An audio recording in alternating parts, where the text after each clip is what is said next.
Монголын эзэн чуулганы 11 дэх салбар хуралдаан бидний хилцүүд болгож байгаа юм аа. Бид корпоратив засаглалаа сэдвийн хүрээнд хилцүүдээр өнөөлөх болно. Тэгэхээр хилцүүлгийнхээ сэдвийн хуралдааныхаа дэрийг тавхан товчхон танилцуулъя.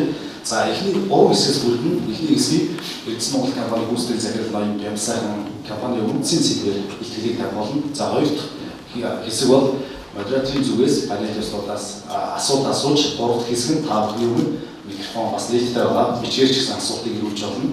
Тэгэхээр бол итгэж нарт би асуултыг тавих болно. За ингээд гуравта одоогоор 2 зочин маань хараахан орж ирээгүй байна. Хүрцэн ирсэн ирэх хүндэд итгэж нараа та бүхэн танилцуулъя. Эрдэс Монгол компани гүйцэтгэх захирал ноён Ямсайхан хүрцэн ирсэн байна. Монгол Улсын ерөнхий сайдын ахлах зөвлөх халагта дэлгэр маань хүрцэн ирсэн байна. Хоёр группийн туузын дарга ноён Баясгалан хүрцэн ирсэн байна. Ernst & Young Монголд хариуцсан удирдах партнер ноён Петр Марке хүрцэн ирсэн байна. Монголын эсний хуралдаан ажлын танхимын ерөнхийлөгч ноён Хагуужаа хүрцэн ирсэн байна. Та бүхэнд аваад хүргэе. Баярлалаа. За ингээд хилцүүгийн эхний илтгэлийг Эрдэс Монгол компани гүйцэтгэх захирал ноён Ямсайхан компани үндсийн сэдвээр та бүхэнд тавих болно. Ингээд хилцүүгийн илтгэл. За энэ цогцолтой таамагт Монгол айлтгая. Манай эдийн засгийн форум би бол өөрөө энэ форум 5 жилээ олдогтой болчихж байгаа. За олон хүмүүс асуудаг юм дээр нь одоо форумын үр дүн нь юу вэ? Яагаад гэдэг юм бэ? Тэгэхээр энэ жишээ сонгох тийм асуудлууд хүмүүс одоо тавьж байгаа. Тэгээд би зөвхөн хоёрхан жишээгээр хоёрхан зүйлийг хийж үзсэн. 5 жилийн өмнө 2010 онд яг энэ эдийн засгийн форумын дээрээс би тухайн үед салхин гэж ярьж ирсэн. Тэгээд одоо Монголд анхны салхин станцыг байгуулахад зорж ирсэн учраас салхины эрчим хүч, зэрэг эрчим хүчний талаар за бүс нутгийн эрчим хүчний зах зээлийн талаар нэлээд одоо хостой ярилцсан байгаа. Тухайн үед бол Монголд хацаа үжсэн ч болсон. Монголд бол салхин станц баригдахгүй болоогүй. Яагаад гэвэл тэр үед нь одоо болоод байсан чинь нөөцний зах зээл бол их өндөр одоо байсан үе. Супер цикл одоо дуусгахаа одоо байсан үе байна. Тэгээд нөөц гэдэг том commodity Монголд одоо бий болоод тэрийг бид нар ажилтхан зах зээлийг биелүүлээд тэгээд мөнгө олж ирсэн. Windfall revenues гэж одоо хэлдэг. Тэр юм шүү. За тэгээд сэргэлэгч хүмүүсийн талаар бол нэлээд одоо олон жил бол форум дээр бас байр суурь илэрхийлж олон хүмүүсийн талаар ярилцсан. Өнөөдөр Монголд жишээ 4 сэргэлэгч хүмүүсийн төсөл бол одоо хэрэгжээд явж байна. Тэгэхээр бол ямар ч эдийн засгийн форум дээр яригдсан зүйлүүд бол зарим нь бол эдийн засгийн биелэл юм аа гэж одоо жишээ. 2 жилийн өмнө их танхимд 800 оюутан залуусын илтгэл тавьж ирсэн. Тэгээд тэр үед бол яг итгэлийн талаар бол бас хэлж ирсэн юм чинь. Одоо Монгол том төсөл хэрэгжүүлэх гадаадын том хөрөнгө оруулалтыг татахад хамгийн түрүүнд юу шаардлагатай вэ гэдэг асуулт бол тухайд итгэл гэж одоо хариулж ирсэн. За тэгээд өнөөдрийн бидний одоо ярилцж байгаа сэдв бол яаж энэ итгэлийг Монголын зах зээлээс ирэх вэ гэдэг талаар өнөөдрөөс бол ярьж байгаа. Тэгэхээр энэ танхимд одоо болж ирсэн үйл явцууд бол эдийн засгийн биелэлтийн нэг жишээ байна. Тэгэхээр миний илтгэлийг тавих юм би 3 зүйлийг хэлсэн. Нэгдүгээр тавж ерөнхийлөгч хандаж манай Эрдэс Монгол компани одоо техникийн шүүх болж байгаа. Тэгэхээр бид нар бол энэ гол зорилго бол компани шиг компани байх. Тэгээд одоо энэ хувийн бүх компаниуд байлгах үйл ажиллагаа гэж зорж байна. За хоёр дахь зүйл нь бол тэр хүн бол асуудаг да яагаад өнөөдөр хөрөнгийн бирж маань болохгүй байгаа вэ? Яагаад хөрөнгийн зах зээл Монгол хөгжихгүй байгаа вэ гэдэг асуулт. Тэгэхээр та бүхэн одоо гаднуудын өмнө энэ талаас нь бодороо. За тэгээд нөгөөх нь болохоор яагаад баялагын сан Монгол бий болох байгаа гэдэг бас асуулт. Хоёр асуултыг тавиад тэгээд одоо компани үнсэн гэдэг яагаад чухал ойлголт гэдэг талаас тавтаас асууж байна. Өнгөрсөн жил 2014 онд нээлттэй нэгний формоос Монголын уулуурхаан компаниуд энэ засаглалын үнэлгээ гэдэг зүйлийг хийсэн байна. Тэгээд та бүхэн энэ анзаарч байгаа одоо хамгийн сайн засаглалтай компаниуд 100 оноо боломжтой. За тэгээд нэг олон улсын арчилсан баг хийсэн байна. 9 одоо критериэр үнэлгээ хийсэн. За тэгээд Монгол өнөөдөр үйл ажиллагаа явуулж байгаа компаниудаас хамгийн дээд хамгийн сайн оноо авсан бол 48 оноо авсан. За тэгээд хамгийн муу нь 10 оноо авсан. За миний одоо яг ажиллаж байгаа компани бол доороос хоёрт орсон байна. 16 оноо. Тэгээд өнөөдөр хоёр дахь компани бол одоо Монголын уулуурхаан компаниудаас хамгийн сайн засаглалтай байсан. Одоо ранкингээс гарсан байна. Тэгэхээр энэ бол их олон шалтгаантай гэж би үзэж байгаа. Тэгээд энэ төлөв манай компани дээр болоод за их олон газрууд их олон судалгаанууд өсвөлийн жилүүд хийсэн байгаа. Тэгээд энэ бүрдүүгийн талаас хэлцүүлсэн байна. Тэгэхээр одоо өнөөдөр бол Эрдэнэс Монгол гэдэг нэг компани байна л да. Тэгээд төрийн өмчт компани гэж байна. Тэгээд энэ төрийн өмчт компани бол одоо нэг талаас харах юм бол яг зүгээр яг компани хуулийг дагуу байгуулсан аж ахуйн нэгж хуулийн итгэл байна. Гэхдээ энэ компани шиг ажиллаж чадж байгаа үү гэх юм бол хариуцлага өгөө. Тэгээд жишээлбэл одоо өнөөдөр бол одоо манай төрийн байгууллага одоо их хурал за тэгээд санаатай хэлбэл за энэ институт бол өөрийн гэсэн хуулийн одоо хүрээлэл зохицуулдаг өөрийн гэсэн хуультай тэгээд явдаг байгууллага. За тэгээд нөгөө талд нь бол одоо ясгалан захирлын одоо компанитай хувийн компани. Тэгээд та харж байгаа компани техник гишүүн компани. Энэ бол өнөөдөр Монгол үйл ажиллагаа явуулж байгаа хувийн компаниуд бол ерөөсөө нэгний хууль компани хууль гэдэг хоёр үндсэн хуулийн дагуу үйл ажиллагаа явуулдаг тийм байна. За тэгээд манай одоо төрийн өмчт компани бол яг энэ өнөөдөр дундаа гэж хэлж байна. Гэхдээ энэ компани бол энэ ямар хэмжээний захирагтай хуулийн хэцүү орчинд хамаардаг. Мөн бас компани хуулийн үйл ажиллагаа явуулдаг. Яг нэг холбоотой дараа болсон юм. Хатан төвчүүлсэн аливаа зүйлс гэдэг шиг тийм нөхцөл гарч байна. За тэгээд энэ бол одоо би өөрөө үйлчлэх гэдэг юм. Өнөөдөр төрийн өмчтэй компани бол нэг талаас аж ахуйн нэгж татвар төлөгч. Гэхдээ нөгөө талаас яг төсвийн байгууллага буюу одоо бидний татварыг хураагаад тэгээд тэрийг зарцуулдаг тэр дүрм жолын үеэс үйл ажиллагаа явуулах байж байгаа. Тэгэхээр бол өнөөдрийн өрсөлдөөнтэй зах зээл дээр бол тэр боломж бол маш их хязгаар. Өөрөөр хэлбэл намайг одоо гараа хөлж байгаа, хөлийг хөлж байгаа тэгээд боксинг одоо брендээр гаргаад бусад компанитай өрсөлдөөнөд явуулж байгаа л ажиллаж байна. Энэ бол өнөөдрийн энэ компани одоо үнцэн гэдэг зүйл бол сэргээр төлөвлөж байгаа гэдэг нь бас дараа хасаатууд хэлнэ. Тэгэхээр хэлэхэд одоо төсвийн байгууллага биш юм аа тэр үүсгэх компани л да. Харин аж ахуйн нэгж юм аа. Тэгэхээр бол аж ахуйн нэгж бол бизнес зарчмаараа компани шиг үйл ажиллагаа явуулдаг тэр зам руу орох нь бол өнөөдөр энэ төрлийн өмчтэй компани нэг талаас муухай одоо ашиггүй ажилладаг энэ болон ач зүйлдэг. Уг нь бол аж ахуйн нэгж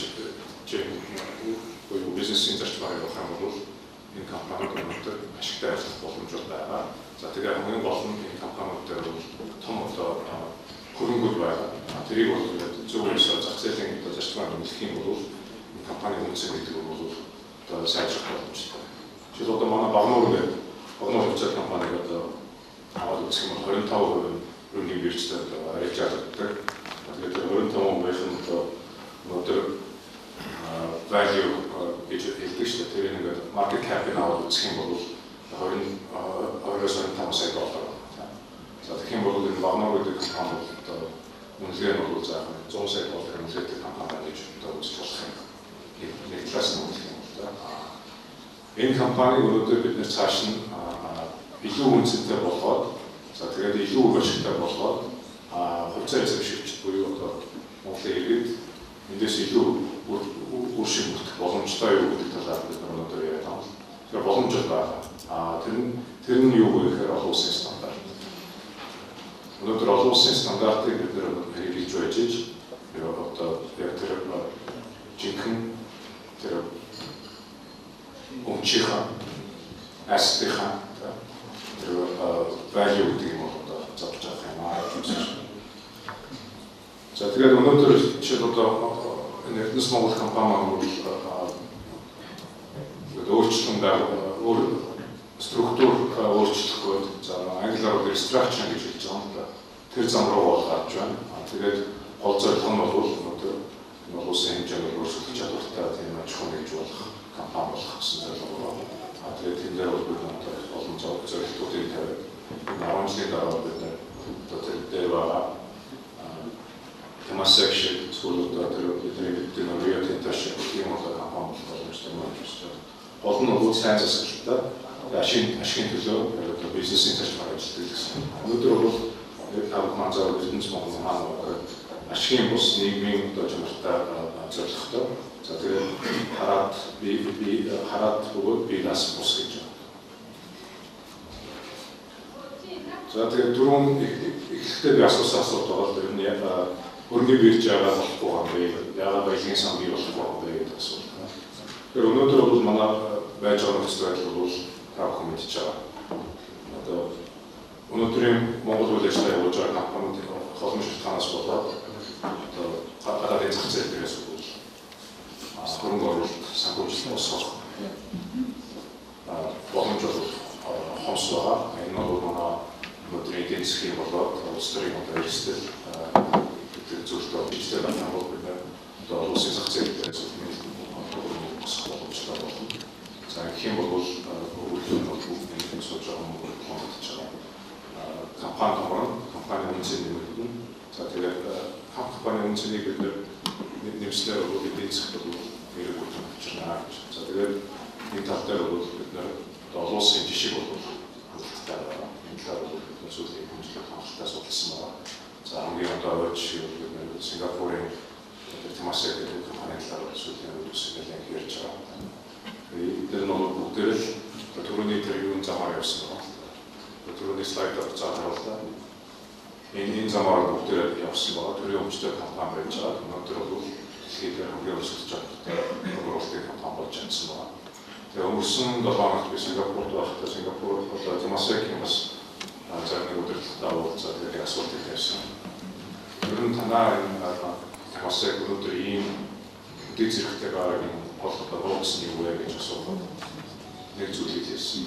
Тэр нь юу гэхээр хүн гэж. Өнөөдөр Temasek компанид ажиллаж байгаа хүмүүсийн ажилчдын 70% нь гадаадын Сингапурын гадаадын иргэдүүд. Тэгээд тэрийг юу гэж тайлбарлаж өгөхөөр өнөөдөр зах зээл дээр дэлхийн зах зээл дээр байгаа хамгийн чадвартай улсуудыг бид аваад ажиллуулдаг юм зэрэг байна.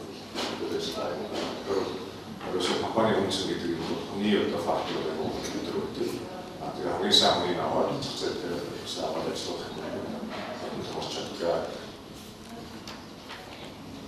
За тэгээд өнөөдөр дахиад хэлэхэд ер нь төрийн өмчтэй компани бол сул тал их байдаг. Одоо энгийн жишээ бол зөвлөх үйлчлэгээ авах бодъё. Өнөөдөр тэр зөвлөх үйлчлэгээний одоо үршин бол өөрөө тохиолдож байгаа. Яг өнөөдөр бид хэрэгтэй шүү дээ. Тэрээс бол 6 сарын дараа биш. Тэгэхээр бол одоо тендерийн хуулиар үүрдэг.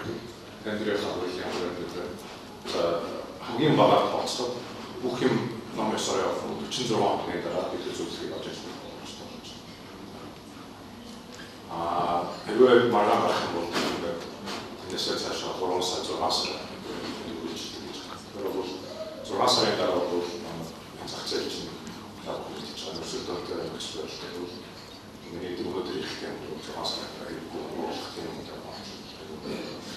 Тэгээд зовхон бол өнөөдөр тэгээд төрийн одоо өнөөдөр нэг гүйцэтгэж байгаа өөрөөс нэг талаа процесс эзэмшиж байгаа, нөгөө талаа зохицуулагч байгаа учраас бол энэ конфликт болоод өндөр байгаа юм байна. Тэгээд энэ хурднууд бид компани хуулийн дагуу үйл ажиллагаа явуулдаг болж чадах юм бол энэ холбоо зохион асуудал салбар гэж хэлж байгаа. За тэгээд дахиад нэг Temasek жишээлбэл 74 онд Temasek компани байгуулахдаа компани хуулийн дагуу шинэ компани байгуулаад тэгээд тэр компани руу төрийн өмчт буюу тухайн үед Сингапурын засгийн газрын одоо өмчийг шилжүүлж өгсөн.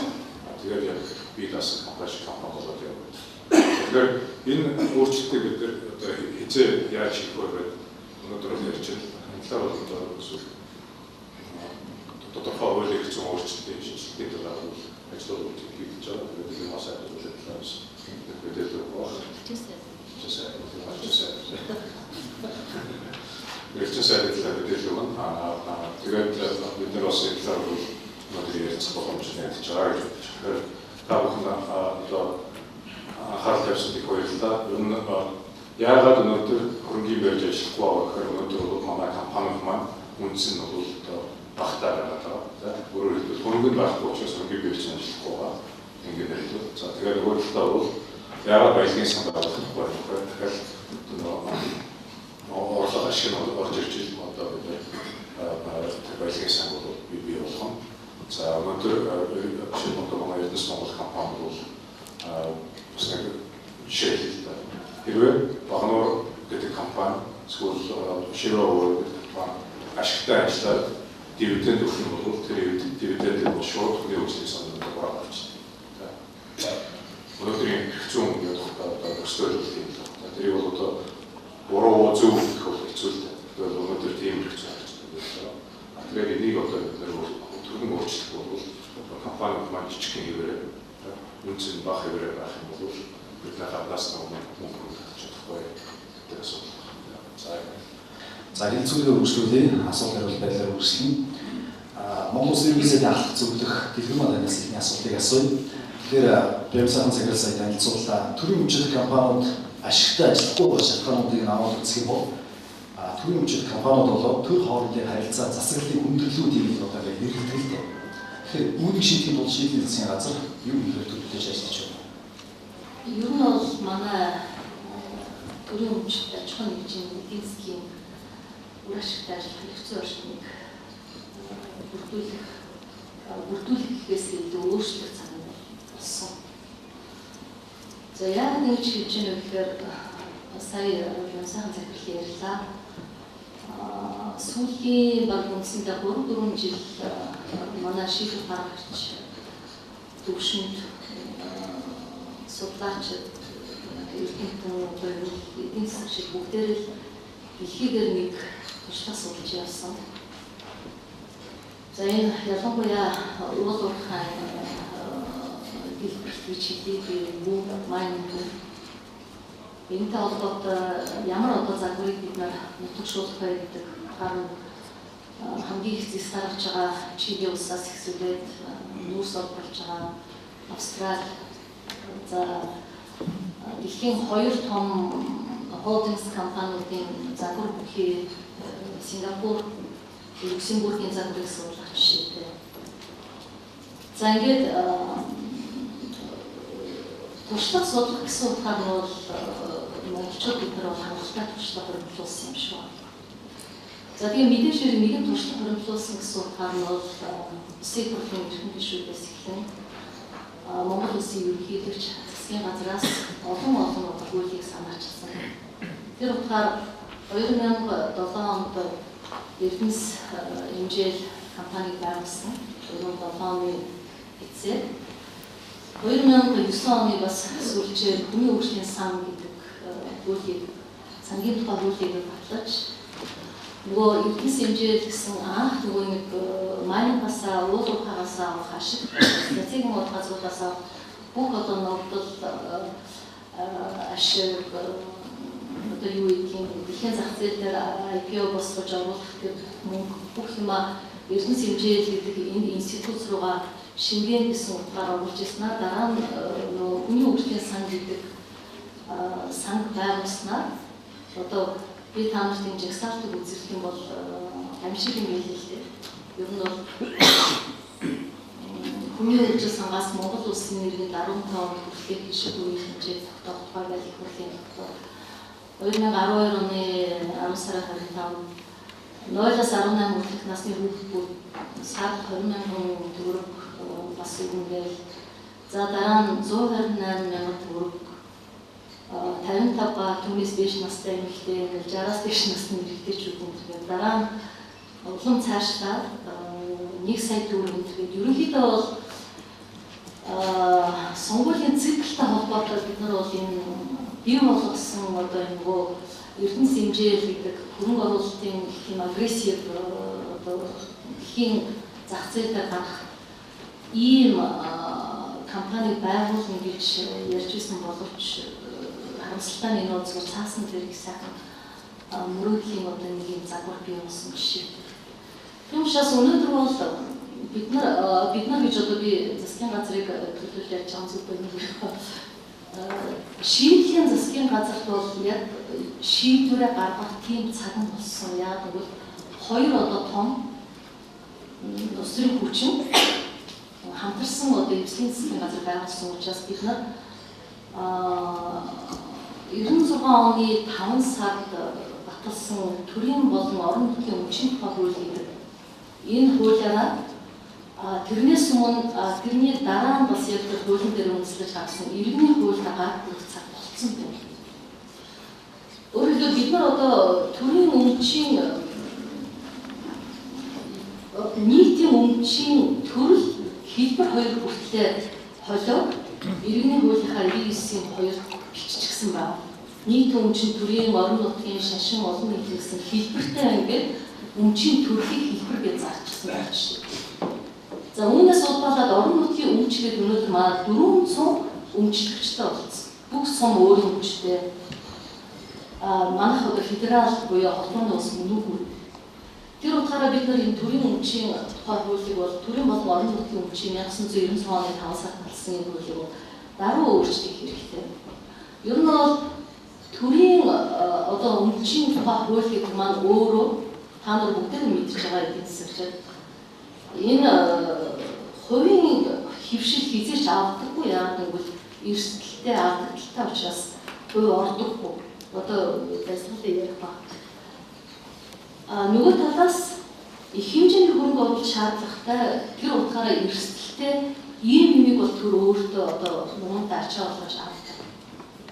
Тийм учраас зүгээр энэ эрдэнэс хэмжээл гэдэг одоо холдингс компани үед бол сая би хэллээ бид нар юуны өмнө төрийн өмчийн тухай хуулиар хэрэгжиж цэгцлэх төрийн өмч гэдгээр тодорхойлох хувьчлалын бодлого яаж явагдах ёстой юм их хурлын энийг шийдэж явах ёстой юм уу эсвэл одоо яг бүх автомны төлөөлж улсын хурл гэдэг энэ одоо бүрэн их том институц нь одоо хувьчлалын жижиг процессыг хүртэл орж ирж тэр утгаараа сонирхлын зөрчлүүдийн их хурлд нь орж иж байгаа энэ байдлыг хуулиараа бид нар засаж яслах ёстой юм уу гэдэг асуудал улс төрийн их том шийдэл хүлээсэн том хууль байна.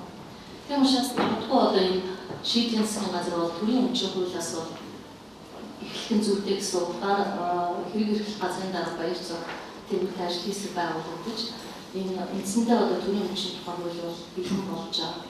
За хоёр дахь хүндэх ёстой хууль бол сая би хэлдэг энэ хүний хөгжлийн сан эрдэнэс хэмжээл гэсэн ийм хоёр юмыг байгуулсан байна. Нөөцийн хөрөнгө оруулалтын корпорац гэж байна. Тэтгэврийн нөөцийн сан байна. Энэ бол үндсэндээ одоо насжилт ихтэй орнд бол хэрэглэдэг загвар. Санхүүгийн тогтвортой байдлыг хангах сан гэж байна. За энэний одоо нөөцийн боломж баг жижиг улсад бол тодорхой бараа бүтээгдэхүүний хэрэглэлээс хамааралтай хэрэглэдэг ийм сан. За санхүүгийн хадгаламжийн сан гэж байна. За энэний одоо манайхан бас их яг судалсан доо Норвегийн Pension Global Fund гэдэг энэ сан бол их судалсан байна. Энэ бол бас яг харж байхад бол төсвийн алдагдлаа нөгөө газрын тосноос аваагүй орлогоосоо бүрдүүлдэг төсвийн алдагдлаа нөхөд тэр ойлынхаа ашгийг 50% нь энэ сан руугаа шилжүүлдэг. Хамгийн гол нь нөгөө генерац хоорондын шилжилтэн дээр энэ сангийн мөнгийг хэрэглэх тийм философи нь явагдаж учраас яг манай орны үед бол бас энэ сан бол өөрчлөхгүй юм шүү. Тэр нэгэж ирэх хамгийн эцсийн одоо хийх маяг бол хөгжлийн сан. Тэгэхээр энэ эрдэнэс хэмжээлийг бид нар одоо зоригтой өсрөн шийдвэр гаргаж эрдэнэс хэмжээлийг бол хөгжлийн сангийн хэлбэрээр буюу Сингапурын Temasek Holdings-ийн загвараар одоо энэ хуулийг боловсруулах чиглэлээр бол бид нар ажиллаж байгаа. За тэгжээтэл Монгол Улсын ерөнхийлөгчөөс өргөн барьсан ирээдүйн үйл сангийн тухай хуулийн төслийг их хурд өргөн барьсан нэг юм хуулийн төсөл гараад ирнэ. Эрдэнэс хэмжээний тухай хуулийг болохоор бид нар Монголын одоо төрийн өмчит хөрөнгө оруулалтын холдингс компани тухай хууль гэсэн ийм одоо нэрээр хуулийн төслийг боловсруулах ажлыг бол бид нар ажилласан. Эрдэнэс хэмжээлийн ерөнхий сайдын ажлын албатай болж. За гэтэл одоо нөгөө ирээдүйн өв сангийн тухай хууль маань өөрөө яг эрдэнэс хэмжээлийн санхүүжилт буюу хөрөнгө оруулалтын санг бүрдүүлэх үүсвэртэй адилхан байна. Жишээлбэл стратегийн ордын ашиглалтын лиценз эзэмшигчийн төрийн өмчит ногдол, хөлцааны ногдол ашиг, хөлцаа боловсрол орлогыг бүрдийг авах гэж байгаа. За тэгээд роялти даахыг авах гэж байгаа. Стратегийн ордын ашиглалтын холбоотой авсан урьдчилгааны зээлийн тодорхой хэсэг. За ингээд охин болон хараат компаниас хуваалцсан ногдол ашиглалтыг ерөнхийдөө бид дахиад нөгөө хүний хөгжил сан гэдэг хоёр институтын зэрэг ажиллах гэдэг.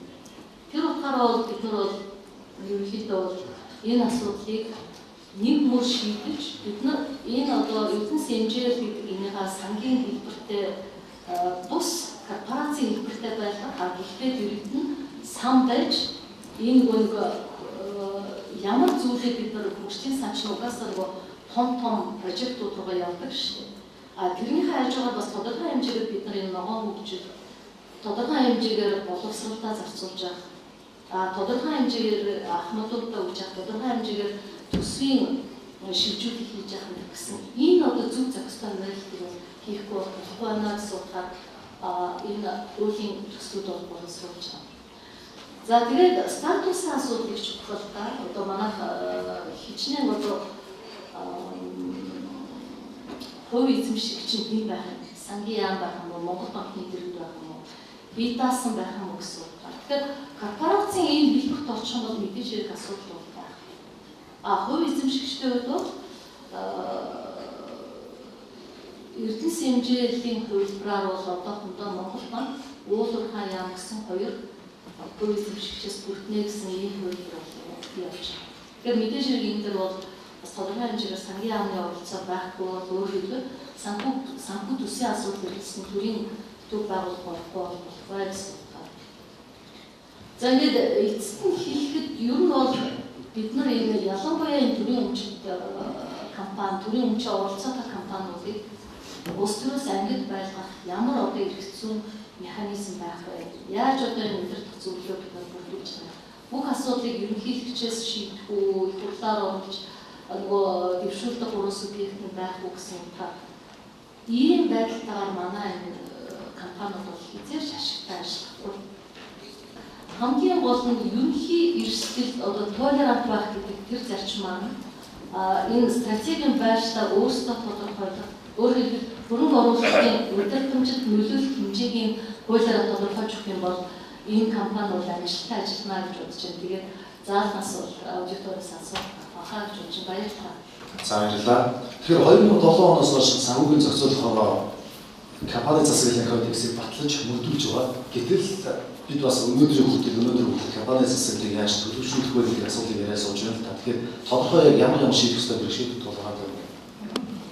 За энэ компани засаглалын байдал ямар байна вэ? Энэ засаглалын хэрэгжлийг өмнө хангуулж шинэ сон байгуулалтыг энэ талаас конструкцийн мэдээлэл өгч байгаа. Санхүүгийн зохицуулахаар оны дэргэд компани засаглалын үндэсний зөвлөлт гэж ажилладаг. Энэ зөвлөлт маань засгийн газраас баталсан компани засаглалын үндэсний хөтөлбөрийн хэрэгжлийг хангуулах гэдэг. Энэ бүрэнгээр бид нар саний өөрөж хийсэн компани засаглалын үндэсний кодексыг баталж бодсон. Энэ кодексыг хийн дааж мэдэх ёстой байдаг. Мэдээж энэ зах зээлийн зохицуулагч байгууллагыг бид нар уцаа компаниудаас хамгийн их шаардж байгаа. За энийг жишээ болгоод төрийн болон төрийн бус бусад байгууллагыг бас хийж болох. Өнөөдрийн энэ кодексээр ямар үзүүлэлтүүдээр бид нэр шалгуулт гэдэг юм бэ? Энэ кодекстэй заснаар үйл хамгийн нэгдүгээр компаниуд хувьцаа эзэмшигчдийнхээ хурлыг яг хийж гинөө гэсэн тухайд. Санхүүгийн тайлангаа их тод тайлбарж гинөө. Хууз нь хараад бусаар гишүүний оруулаад зөв ажиллаж чадчих юм уу? Компани өөрөө нийгмийн хариуцлагатай байна уу? Лог шиг хараад юм гэсэн үндсэн гол зүйлүүдээр бидний кодексийг хэрэгжүүлэх хэмжээ байна. Одоо байдлыг ямар байна гэхээр өнөөдрийн байдлаар яг ээж бүртгэлтэй 237 компани байна. Энээс 36 төрийн хүч оролцоотой. Төрийн хүч оролцоотой төрийн компани байна. Тэгээд тайлбарлалтын байдлууд нэг компаниуд 72% тайлбар баярдаг байгаа. 60 нь хурлаа хийгээд байгаа. Тодорхой хэмжээний нь бас ашиг хүрээлж байна. Нэг бүртгэлтэй компаниудын ашигтай ажиллаж байгаа нь бага шүү дээ. Бүртгэлтэй компаниудын 27 компани ногд ашиг хүрээлж байна. Энэ төрийн нэг одоо хойлж байгаа ногд ашигын бараг 90% нь бол нэг л компани хүрээлж байгаа. Бусад нь одоо орчин жагаар хүрээлж байгаа. Энэ дүрзэг байгаа. Нийтлэр нь аваад үзэх юм бол компаниудын ялангуяа энэ төрийн хүчин компаниудын ашиг ажиллагааг яг энэ бүртгэлтэй компаниудаас харахад 28 компани байгаад 11 ашигтай 19 ашигтай байх шүү дээ. Тэгэхээр энэ утгаараа ингээд харж үзэх юм бол ер нь манай төрийн компаниуд дээр сэтгэлийн сайн биш байна гэдэг харагдаж байгаа. Тэгээд Явсахан дараагийн хэлсэн ер нь төрийн компани үнцний нэгэн тул засаг сайн байх хэрэгтэй байна. Энэ үнээр сайн байж компани үнцний одоо сайн байдаг гэдгийг олон янзын хүнхнээс судалгаанд харуулж байгаа. Энэ хэрэгжтэй бидний төрийн төдий болгон хүнхний байгууллагуудаар компаниудаас үнэлгээ хийх юм аа. Тэгээд олон удаагийн хийсэн үнэлгээний нийтлэг дүнгээс харахад юу болж байгаа вэ? Сайн сэтгэлтэй компани ашигт ажиллагаа өөрөөр өгөөж ерөөсөө өсдөг. Энэ сайн сэтгэл ашигт ажиллагаа өөрөөр өгөөж шууд хамааралтай байгаа харагдаад байна. Нөгөө талаас сайн сэтгэлтэй компаниуд дээр гадаадын өрөнгө оруулалтыг татах чадвар бас шууд хамааралтай өндөр байгаа. Тийм учраас бид нар өнөөдөр дэлгүүрмаа зүйлийг ярьсан хууль эрхлэх орчин үнэхээр сайжруулах хэрэгтэй байна. Засаглалын хувьд цэвэр компани зарчмаар явуулах байна гэдэг нь үнэхээр яригдах асуудал болсон. Компанийн хувьд батлагдаад яг энэ зарчмаар төрийн зөвлөмж бүх компаниудыг явуулах шаардлага тавьсан. Зөвсөлт байгууллагын хувьд бид нэр шаардлага тавиад явж байгаа. Ихэнх бас нэг юм анхаарах төрийн өмч оролцоотой компаниудын сүүлийн хөгжсөн гэдэг байгаа. Ихэнх бас хувьцлаас илүү сайн засаглалтай болох ч хувьцлаас илүү их өгөөж бас ажиллаж байгаа нэг сайн шиг бас байгаа. За энэ баярлалаа. Хоёрын хвшлийнхнээс асууя. Тэгэхээр хоёрын хвшлийн компаниуд үр ашигтай ажиллах 3 нөхцөлийн нэг нь төрийн зохицуулт хийх чадвар гэж үздэг. Тэгэхээр баялсан цагаалтаа юу гэж бодож байна? Манай улсын хувьд хоёрын хвшил үр ашигтай ажиллах нөхцөлийг төр зохицуултыг хийж чадж байна, орчин нөхцөлийг бүрдүүлж чадж байна. Хоёрын хвшлээс өсгөх чадвартай компаниг бий болгоход юу хийх шаардлагатай?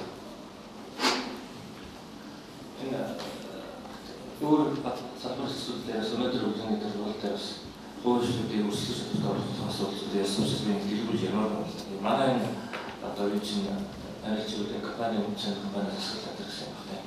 Тэгээ ер нь бол юу л банкнд 11 жил харахаар байсан. Тэгээ энэ нь маш олон одоо хувийн одоо улсын төрийн оролцоотой төрийн бүртгэлтэй энэ компаниудын үйл ажиллагаатаа маш мөнгө төлсөн болцоо болж байна. Тэгэхээр бол өнөөдөр бол Монгол улс бол одоо энэ хаан цаасан Монгол улс яг тэр манайхан одоо буруу болох хүмүүсүүд мэддэггүй чанарын тухай эсвэл одоо дизайны тухай эсвэл өнгө зүйн тухай ярьдаг. Тэгэхээр үүний хэрэгтэй Монголын хүмүүс ихэнх нь бол өнөөдөр үн гэдэг факторыг сонголоо гэж байна. Тэгэхээр өрсөлдөх шалгуур өнөөдөр үнээр хэмжих хэрэгтэй.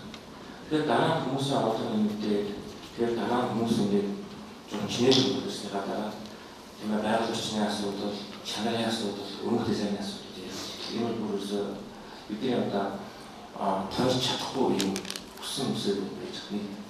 Өөрөөр хэлбэл компани үнэлгээ бол мэдээж өндөр болохыг бол юм зүгээр байгалийн хүмүүсийн инстинкт байхгүй. Болж ямар цааш гарахгүйгээр маш их өндөр ашиг хийх чинь бол одоо байгалаас айсан гэдгийг одоо зөвшөөрөх байхгүй. Тийм учраас үнэлгээ компани үнэлгээ бисээр өндөр болох гэдэг асуулт чинь бол өөр.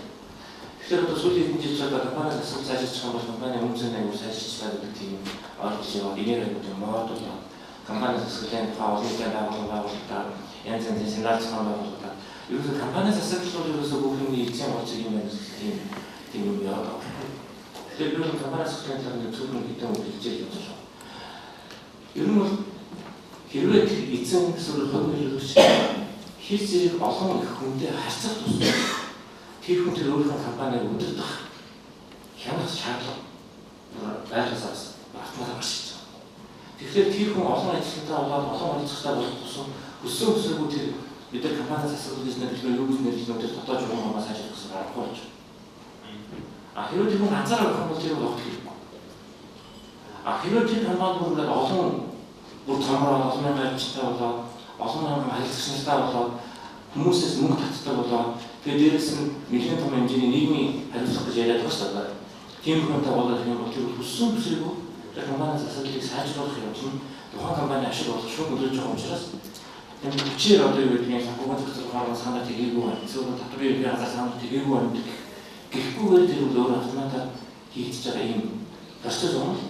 Тэгэхээр энэ процессыг зөв үед нь зөв цаг үед нь энийг хэрэгжүүлж явуулах нь бол энэ компани үнцэн шууд нөлөөлж байгаа. Нөгөө талаар компани асуудлыг бүр хэтэрхий өндөрт тавиад энэ л бол одоо хамгийн чухал юм байна гэж бодох юм бол тухайн компани хувирч бай, хувьсгалч бай, өнгийн бийж бүртгэлтэй бай тэр компани аажмаар засгийн газрын компани хэлбэрлэл очиж өсөв. Тэр эзэн өөрөө асуудал шийдэж чадхаар тэнд байгаа менежерүүд гэдэг бол менежерүүд нь хоорондоо одоо үр хариуцлага ажлынхаа хувааж аваа эсвэл тэрэн дээр зөрчил үүсээд тэрс үлдээ тэр компани засаг ингээд асуудал шийдэхин тулд бүх юм журмчаад тухайн компани өсөх шатлаар алдаад байна.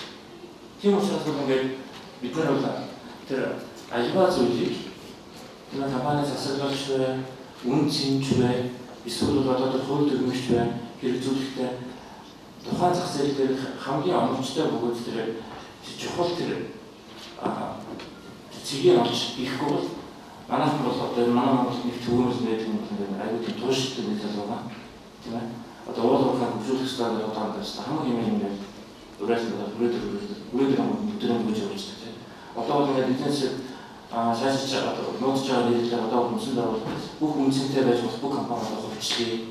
Тэр үн зарыг эсвэл одоо фитнесийг одоо ингээд одоо тийм шиг тэр хацыг гэдэг нэг тийм юм байна. Яваад нэг юм савлаатай байгаа юм шүү дээ. Тийм учраас бол энэ асуудлыг бид нар ингээд эцсийн үндэ бол яг зах зээл дээр тэр компани хэр зэрэг өсөлтөж чадвартай, хэр зэрэг үнцэнтэй байна гэдгийг давхар бодцоо. Тэгээд өсөлтөж чадварыг бид нар дотоодын өсөлтөж чадварыг гэдгийг бол манайхан бол зөвшөөрөх матах. Одоо энэ үйл ажиллагааны зөвлөх үеийн дараа Монголын бизнес хэмжээний захирал дотоодын өсөлтөж чадварыг матах. Бид нэр хөрсөлттэй онцлогоо өсөж одоо шилжүүлээд өнгөрсөн засгийн газрын үдчинд үндэсний үйлдвэрлэлийг дэмжих дотоод даргын үйлдвэрлэлийн тийм нэг юу явуулсан шүү дээ. Одоо том давлгаач юм уу тийм. Одоо ч тэр нэг үйлчлэл Японд үйлдвэрлэсэн гэдэг нь аавмаа гэж ингэж байна. Яг үүний ихтэй тийм ээ. Хэрвээ одоо тэгээд яг үүний ихтэй басна юм гэхэд энэ ажилтны сайд эрдэнэ нууц сайд нэвтрүүлж үзэж байна. Импортын банкаар ажил татвар тавих тухай ярьж байна. Өөрөөр хэлбэл тэр өсөлт чадварыг улам болж байна. Тийм ээ. Бид нар хаана газар хямдхан бөгөөд чанартай үйлдвэрлэж байгаа бүтээгдэхүүнийг Монголын ард түмний дотоод улсаа үнэтэйгээр чанаргүйгээр авахыг шууд болгож чадж байгаа юм баггүй. Тийм учраас бол тийм эцэст нь зүйл хэлэхэд нэг юм хэлсэн одоо хууль юу ч шаардлага гарсан гэсэн засгийн газар юу ч шийдлээ гэсэн санхүүгийн зах зээл яаж ч өөрөөр зохицуулах зорилгоо гэсэн миний мэдж байгаа туршлагаар бол зах зээл биднэрт огт мэддэхгүйгээр өөрийнхөө эсрэг одоо нөлөөллийг үзүүлдэг байхгүй. Тэднээс бол ямар ч тохиолдолд амжилт шаардлагатай байдаг юм шиг. Хэрвээ засаг буруу шийдвэр гаргах юм бол тэрийг тойрож өгөх чадвартай. Тийм одоо организм байна.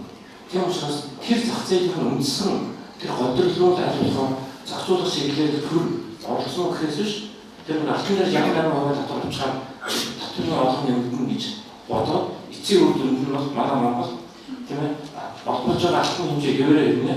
Татвар нь авах юм басаад тэр алтны хууль суултаа цэцэрлээд тэрүүний бүтээн сүлжээ үүсгэх гэх юм байна. Тийм учраас энэ зөвхөн компани үнцнийг тойрч ярих биш. Нэгдсэнд нь зөвлөн яриа тэр бүх том юмны нэг хэсэг нь бол энэ тийм ээ үнцэн компани засаглуу гэдгийг би одоо тийм өөрийнхөө компаниг тусгаас дээр манайхтай харьцаж байгаа тэр олон компани тусгаас дээр тэгээд манайхаас зээлбсэж байгаа гэсэн тийм. Тэгээд зөвхөн юм хэрэг яг хүмүүс өнгийн бишээс ч мөнгө авах гэж оролцдог. Хүмүүс яг хараа компани тусгаас ажиллах хүнээс ч тийм юм байна мөнгө өгч шийддэг. Яг л тийм мөнгө хэрэгтэй болсон учраас. Тийм. Тэр өөр мөнгөтэй бол хүмүүс мөнгө авах шүү. Тийм. Яг мөнгө хэрэгтэй болж байгаа гэхээр нөгөө хүмүүс компани өөрсдөө мөнгө хэрэгтэй болж байгаа. Тэгэхээр нөгөө ч яг учраас чи надад мөнгө өгөөч чи би компани яг болох гэсэн. Миний томрох байгаа бизнес чи ч гэсэн бас оролцож нугаас ашиг авах гэж ингэж хэлж байгаа байхгүй юу? Яг миний хэрэгтэй би одоо зөндөө гадны түншүүлстэй партнер үздэг. Тэрээс загвар хангалттай байх учраас дааш хөрөнгөний бирждээр өөрийнхөө компаниг бүртгүүлэхийг зарим дургуй байна. Яг тэгэхээр тэнд очихоор чинь хялтанд очсон. Би өөрөө тийм ээ ганцаараа эзэн байж байгаа бас нэг тийм ээ санхүүгийн зөвлөлт байгаа мэдээд бол тайлан гаргаж хэрэгтэй болно тийм. Тэгээд дээрээс нь би өөрийнхөө санхүүг мэдж байгаа хөнгөнөөс нь бас нэг тийм аудитын компани гэж миний хамаг яваа шалгаж байгаа чиний санхүүгийн тайлан чинь зүг байж байгаа хүмүүс юм тийм. Тэр дургуй. Тийм учраас юм бол аюул бодтой байгаа прагматик хандах явдал манай курс засгийн стил за энэ засгийн стил өөрсдөө чинь сонгогдоод байгаа санаа бодлого мэдээ болох байна. Аюул нь энэ за это стало компани хамт дэжигдэрэй гэсэн. Хамжир үйлчлээс асууя. Та бол үеийн хэвслийн дугаараар одоо төлөвлөж байгаа юм. За ашиг загт бас хэлээ компани засгийг бол нэг үйлчлсэн юм байна. Компани үнцэнтэй байх асуудлаас ярьж байна л да. Тэгэхээр компани засгийг сайжруулахын тулд нийтдийн хөлт уялдуулаад өмчтийн асуудлаас хөлт тэр олон хүнээс хамаарах гэж байна. Компани асуудал бас сайн засагтай байх үгүй асуудал их тул. Та энэ тал дээр бас ярьдаг үеийн ямар ч шийдвэр юу гэдэг вэ? Соёлоо түрүүний манай хамт олж байгаа хүмүүс зэрэг нэг зөвлөл манай зөвлөх маань иргэний үеийн 99 хэлж байгаа өмчийн хэлбэр хэлбэр төрөлтэй хамт байгаа. Манай үндсэн хуулийн 52 дээр бол төр хувийн ба нийтийн ба хувийн өмчийн аливаа хэлбэрийг бүлээн зөвшөөрнө. Өмчийн эрхийг хуулиар хамгаалсан заалдаг. Тэндээс уялдаад иргэний хуулийн хэлбэрүүд орсон байна шүү. Энэ үндсэн хуулиас гаргаад асуудал. Нөгөө талаас бол бас даавал эмчилгээ асуулт байгаад манай анхны хувиар эрхэмжлэл байгуулагчдээс 90 онд. Тэгээд 92 оны үндсэн хуулиар бол иргэд маань 19 дэх зүйлээр аж ахуй эрхлэл эрхээр чөлөөтэй олж авсан. Өмчтэй болсон. Олсон өмчөд чөлөөтэй захиран зарцуулах эрх буюу худалдааны эрх олж авсан. Үүний үр дүнд бид нэр өнөөдөр 95,000 аж ахуй нэгжтэй байна. Хоёр бүртгэлтэй. Жишээ нь 2009 онд эдийн засгийн форум хийж 43,000 аж ахуй нэгж байсан. Тэгээд хүмүүс бол эндээс хараад. Нөгөө талаас том хэлбэрээр бол бид нар 90 онд нэг аж ахуй нэгжтэйсэн өнөөдөр хувийн 95,000 аж ахуй нэгжтэй. Мөн буцаагаад яг энэ 25 жилийн хугацаанд төр маань өөрөө бас аж ахуй нэгж байгуулах гэж оролцсон. Төр бидний том институтын хэмжээнд бас их том гигант аж ахуй нэгж байгуулах гэдэг нь энэ оролцоонд хуучин социализм үеийн байгууллага гэж байсан үйлдвэр байгууллагын газар гэдэг. Яг тэр загвараараа философи явуулдаг. Хуулийн болтол 90 оноос эхлээд 0-с эхэлж явсан. Одоо зарим нь бол өнөөдөр бараг 1 тэрбум Америк долларын мөрөж болоод ирэхэд тэгээд болсон явж байгаа. Гэтэл энэ хооронд Монголын компаниудыг томруулахгүй байх орчныг манай хууль эрх зүйн орчин гайхалтай хийж өгсөн байдаг. 1997 оны Нэгдсэн улсын албан татварын хууль гарч ирсэн. Энэ хууль гарч ирэнгүүтээ 10 сая төгрөгөөс дээш орлоготой аж ахуй нэгж нөөц бүртгэж байна гэдэг. Зөвхөн энэ заалт бол Монголын компаниудыг 10 саяас дээш бүх орлогоо нуугсан тийм сигналыг гайхалтай өгөөд бүх компаниуд задарсан. 10 сая хүрээд 2008 оны төдөө хууль төслөө гаргасан шүү дээ. Энэ хууль гарахын өмнө бол чинь хэдэн зуун 100 аж ахуй нэгжтэй үйлдвэрлэлд компани гаргасан юм. Яг л нөөцөс судаж байгаа. Дараагийн хууль 2006 онд орж ирэхдээ аж ахуй нэгж бодлогоор 3 тэрбум төгрөгийн орлого татварт орлоготой 25% татвартай, 3 тэрбумаас доош бол 10% татвартай. Одоо сая инфляциас болоод тэр үеийн 2006 оны 3 тэрбум бол өнөөдөр 30 тэрбумтай адилхан. Гэтэл дахиад задраад ирсэн. Ерөөсөө манай татварын хууль эрх зүйн орчин бол Монгол аж ахуй нэгж айлуулах жижиг асуудалтай. Тэгээ өнөөдөр их тодын хуулийг биасан шинжлэх газраас өгсөд байгаа нь юу вэ? Өнөөдөр бид их тодын хуулийг нэг тийм шударгаас тогтоох асуудал биш ээ. Биднээс зүгээр эдийн засгийн маркетингийн үр дүн харах асуудал. Яг л манай компаниудын 99% нь хуурамч тайлбар баланстай учраас санхүүгээрээ дамжаад хөрөнгөний гарахгүй. Тэгээ нийт компаниудын 99% нэг хүнтэй компани. Тамга тэмдэг авахтаа ганц үйл дээр бүртгүүлсэн 10 хамт тэр баялагийг бий болгосон. Компаниудын хамтдаа бий болсон баялагын дараа хөрөнгөний хуваарлалт манай сүүлийн 29 хийгдэхгүй. Тийм асуудал маань одоо ямар асуудал үүсэж байгаа вэ? Хөрөнгөний хуваарлтыг зөв хийх асуудал нийт тодорхойлсон асуудал. Дараа хөрөнгөний хуваарлсан санхүү нийт тодорхойлсны дараа тэр компанид тэр засаглалын гоё загварууд орж ирэх байна. Түүнээс шууд мөнгө болчихж байгаа. Манай төдий нэрнда компани хуулийг хэрэгж үзсэн компани бол гарын 13 байна. Тэр хуулийг бараг мэдэх асуудал ихтэй байна. За сайн байна. Тэгэхээр бид маркет хэлцүүлэлт болж байна. Олон улсын төрийн хүчит компаниудын удирдлага, засаглал ямар байдгийг ингээд Монголын өрсөнд буух тэр жишээнээс тавьдаг. Let me first make some comments on some of the previous speakers. I fully support the comments about too much government involvement in private sector companies.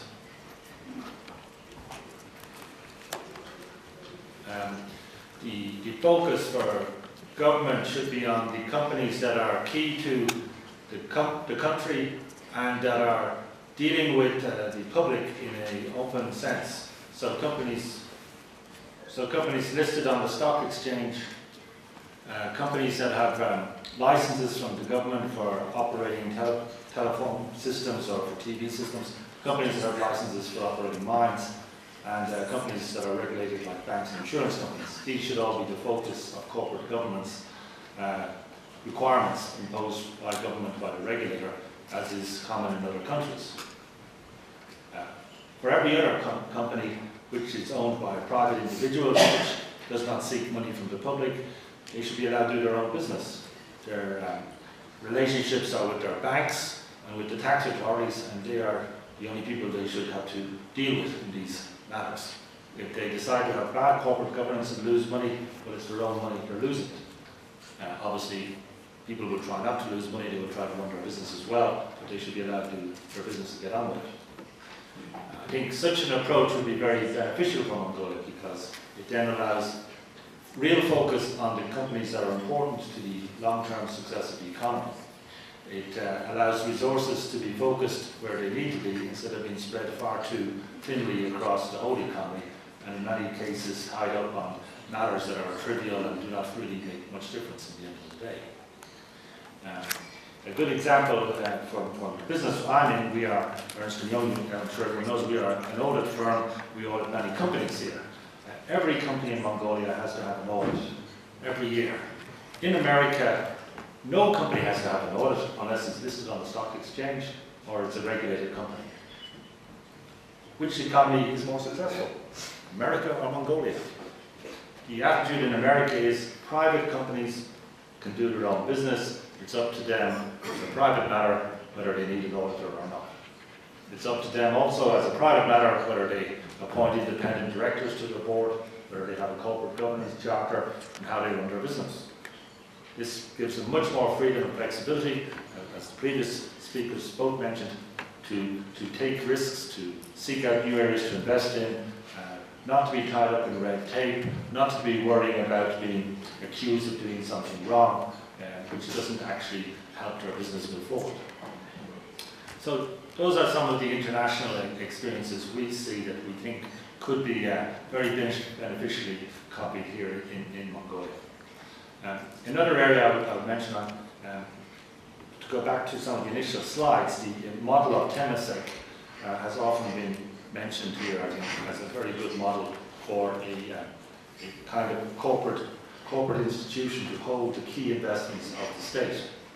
Obviously, this in turn is tied to the question of a wealth fund, because what Temasek is the Singaporean manager of the wealth of the Singaporean public, typically out of pension funds and so forth. Another name that was mentioned in the initial slide is Statoil. which is a very famous Norwegian oil and gas company, which originally was 100% owned by the Norwegian government. It was set up to exploit the Norwegian oil and gas reserves in the North Sea, and it eventually listed in Norway on the Oslo Stock Exchange and New York on the New York Stock Exchange, and has been partially privatized. Both of those are very good examples, but they are both very, very different entities with very different purposes. And to confuse the two would be, I think, a great problem.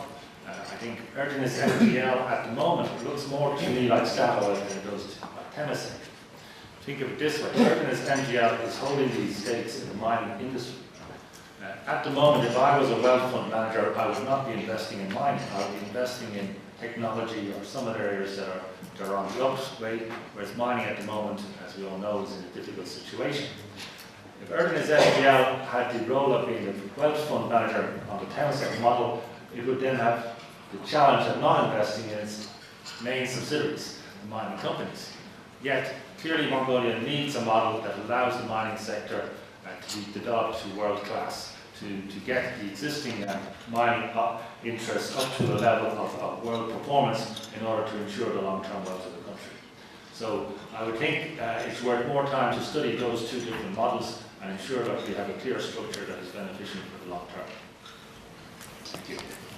Тэгэхээр дамбуур захидлаас би асуултаа асуугаад үүний дараа хэлцүүлэгт оролцож байгаа та бүхнээс заавны хойно барьж байгаа микрофон дээр бас асуулт асуух боломжийг олгож байна. Хэлцүүлийн 3 хэсэг бичгээр ч гэсэн та бүхэн бас асуултаа юуж авах юм аа. Нэрээ хэлээ хинээс асуулт асуухаар бас тодорхой хэлбэл хариулт тодорхой болов асуулт асуух хугацаа бас 1 минутаар хязгаарлая. Тэгэхээр оюутлог компани бол олон улсын компани сайн засаглалын туршлагыг Монгол нэвтрүүлж байгаа гэдгийг сая бас итгэл дээрээс харлаа. Тэгэхээр яг энэ жишгээс үндэсний компаниуд суралцах тэр таатай боломжийг бүрдүүлэх тал дээр хөгждөг уян хвшлийг бас юу нэр анхаарах хэрэгтэй юм шиг санагддаг байна. Гадаа үеийн үеийг ихний асуултанд хариулахад нэг юм жижигхэн давхар садаа утга гараад ирж магадгүй нэг тийм зүйл анзаарч байгаа юм да. Оюу толгой бол одоо Монголдо улс төрөлхөөр болох хамгийн сайн засаглалтай компани гэдэг үндэсний компани яг гэдэгс ажиллаад юу зов. Хэдийгээр оюу толгой бол өөрөө гадаадын хөрөнгө оруулалттай боловч иргэдээ Монгол улсад бүртгэлтэй учраас энэ маань өөрөө үндэсний компани байхгүй. Гадны хөрөнгө оруулалттай боловч Монгол улсын компани байхгүй. Энэ компани үйл ажиллагаагаа Монголын хуулийн дагуу Монгол улстай байгуулсан гэрээний дагуу Монгол улсын нутаг дэвсгэр дээр ажиллагаагаа явуулдаг. За энийг бол ингээд ойлголтоор хэлэхэд бол хэлэх ёстой байна. За засаглал эсвэл менежмент гэж үгэн утгаар наваад үзэх юм бол бас зөвхөн юм зүйлийг хэлмээр байна. 66-34 гэсэн ийм тооны харьцаатай тог хөрөнгө оруулсан ийм дундын хамтын үйлдвэрийн газар байдаг. Тэгэхдээ та бүхэн мэдж байгаа бах хөрөнгө оруулсан гол компаниуд нь Turquoise Hill буюу нөгөө талд нь Rio Tinto гэж дэлхийд аврагтай компани байдаг. За энэ хоёр компанийн менежмент юм уу одоо governance гэдэг утгаар нь ярих юм бол дэлхийн томоохон хөрөнгийн биелэгчүүдээр бүртгэлтэй одоо нээлттэй нийтийн компаниуд байдаг. Оюу толгой энэ манай охин компани гэж авч үзэх юм бол нээлттэй компани биш. Энэ бол зөвхөн хоёр оролцогчтой Turquoise Hill 66 34 Монголын засгийн газар гэдэг одоо нэг үгээр хэлэх юм бол хаалттай одоогийн байдлаар ийм хамтарсан дундын үйлдвэр юм байна. Тийм учраас бол төрөлхтний хувьд бол их олон өргөц онцлогууд бий. Цаашдаа Монгол улс бол олон зүйлээр суралцах ёстой. За нэг зүйлийг хэлье. Сая энэ судалгаагаар манай оюу толгой хамгийн одоо тэргүүн одоо игнэнд байр эзэлж ингэж жагссан байна. Тэрэндээ бол марах хүн үндсэндээ байхгүй. Энэ дотор нь ороод ажиллаж байгаа гэдгийг мэдэж байна. Гэхдээ энэ governance гэдгийг дотор нь хоёр хэсэгт хувааж ойлгомоор. Нэг нь бол одоо институцийн засаглал гэж хэлж болно. Нөгөөх нь операцийн гэдэг юм үйл ажиллагааны засаглал гэж хэлж байна. Нэгдүгээр байранд орсон гол шалтгаан нь бол operational governance-тэй илүү төлөвлөгөө холбоотой гэж би одоо бодож явдаг. Яг гэвэл өнөөдрийн энэ компанийн бүхий л үйл ажиллагааг тал талаас нь үзэхэд аюулгүй ажиллагаа, боловсон хүчний бодлого, техник технологийн сонголт, орон нутгтай хэрхэн яаж одоо хамтарч ажиллаж байна, экологийн баланс, за худалдан авалт маркетингийн бодлого жишээ нь энэ бүгдийг аваад үзэх юм бол үнэхээр дэлхийн хамгийн тэргүүний стандартуудыг Монголын нутгаар хацраад хэрэгжүүлээд явж байгаа. Тийм ч учраас энэ нэгдүгээр байрыг шалгах. Одоо сонгож шалгах гарч ирсэн. Гэтэл нөгөө талд нь хөрөнгө оруулагчдын хоорондын харилцааны асуудал байдаг. 2010 онд энэ компаниг анх байгуулж байх үед хоёр хөрөнгө оруулагч, нэг нь Монголын засгийн газар, нөгөөх нь Туркоос хэл байгуулсан гэрээний дотор зарим нэгэн зүйл заалтуудыг бүрэн дүүрэн тусгаагүй, зарим нэгэн Монголынхоо онцлог тохирсон одоо тийм онцлогтой хожимын хойд үүсэж болзошгүй зарим харилцаануудыг дутуу зохицуулснаас болоод одоо та бүгд одоо бид бүгдээрээ сонин хэрэглээс өдөр тутам уншиж байгаа энэ олон зовлон хүчин гараад байна. Одоо 34% нь өөрийнхөө эрх ашгийг яаж бүрэн дүүрэн хэрэгжүүлэх вэ? Ямар асуудал дээр хориг тавих эрх байхыг, ямар том одоо зарчмын чанартай асуудал дээр улс төрийн гэдэг юм уу шийдлийн одоо консенсус бүрхүү байх уу? Ашиг орлогын ерөнхий хуваарийг хэрхэн яаж бүрэн дүүрэн хангах вэ гэх мэтчлийн ийм асуудлууд нэг талаас хөрөнгө оруулагч Туркоос хийлийн ч зүгээс, нөгөө талаас Монгол улсын засгийн газрын ч зүгээс бүрэн гүйцэж тооцож чадаагүйгээс болоод иймэрхүү маргаанууд гарсан гэж бодож байна. Өөрөөр хэлэх юм бол эдгээр ийм сайн зүйл болсон боловч ямар нэгэн хууль гаргахдаа нийт уур амьсгалыг 5-10 жилийн дараа болох болзошгүй үр дагавруудыг нэлээд илүү сайн тооцож хууль эрх зүйн орчинд гаргамаар санагддаг. Энэ бол одоо бас энэ оюут толгой төслөөс гэх юм том компаниас суралцах нэгэн зүйл. Нөгөө талаас нь нэгэнтээ одоо 50-60-аас цааш бараг 100 гаруй жил хамтран ажиллахаар нэгсэн доо явагдсан гэр бүлийн гэрээ байгуулсан оюут толгой Туркоос хэлмөрийн цэнтртаа харж ажиллаж байхад бас нэг юм санагдаж байна. Магадгүй энэ бол бас Монгол улсад хэрэгтэй гадны хөрөнгө оруулагч ч гэсэн анзаарч байгаа байх. Би бол нэг хорон дээр бас хүмүүсийн нийт хөрвүүлж нэг юм жижигхэн өөр жишээгээр дурсдаг. Германы автобан дээр жоохон нэг салхисруу давхий гэвэл би Ferrari юм уу Lamborghini юм уу эсвэл одоо нэлээд юм спортлог шинж чанартай Benz машин унаад явах байсан. Би Монголд ангөрөө хийж явна гэвэл сая нэрлсэн машинуудыг унаж ирдгүү л байна. Нэлээд сайн тонголсон, чирэгдэг, өргөдөг, ижбүрэн тоноглолтой four-wheel drive гэх юм одоо сайн чанарын джиптэй орж ирэх байсан. За тэгээд нэг юм шаварлуу зоогдож очиход чон хөөж яваад ч юм уу. Яагаад энэ зам байхгүй? Яагаад энэ авар хайн ялггүй? Яагаад одоо тросыг нэг хүн бариад ороод ирдгүү юм гэж орон нутгийн одоо хамт олон руу ч юм уу гэж гомдлох юм бол бас заримдаа бол учир тогтолтой. Тийм учраас Монгол улс бол өөрөө хайцсангүй шилжилтийн үе шатндаа бас л байгаа улс, хууль эрх зүйн орчин бүрэн төгс төгөлдөр болж чадаагүй улс. Тийм учраас биднэрт ч гадныхнаас сурах юм байна. Нөгөө талаас бас Монголд орж ирж зөвхөн одоо уул уурхайн салбар төдийгүй аль салбарт орж ирэх аль нэгнээ бодож үнэлж ажиллах. Ийм том хэмжээнүүдийг цаашлах хэрэгтэй юм шиг байна. За баярлалаа. Хэлцүүлгийн сүүлийн хэсэг болох асуулт хариултыг та бүхэн нээлттэй өргөжлүүлж байна. Тэгэхээр нэрээ хэлээд асуултыг яг энэс асуухаа тодорхой хэлбэр явъя. Оюутны компани зөөр ашиг итгэдэг гарсан. Дигиталсан юм, дигиталсан юм. Саяхан Туркоос хэлний ресурсын 14 оны тайлбар багаас веб гарсан гэдэг. 1.6 тэрбум долларын борлуулалт ирээд борлуулалтын өртөнд 1.200 болоод тэгээд багц зөөр ашиггүй гараад дигитал гараад яг өөрт нь онгож байгаа гэдэг 31 сая долларын Туркоос хэл гарчлаа гэсэн юм дагсан байна та. Тэгээд бол Туркоос хэлтэй 19 долларын 14 оны тайлбар санхүүгийн тайлбар харна. Бид тоогсон юм. Борлуулалтын орлого хэд байсан? Зардал хэд байсан?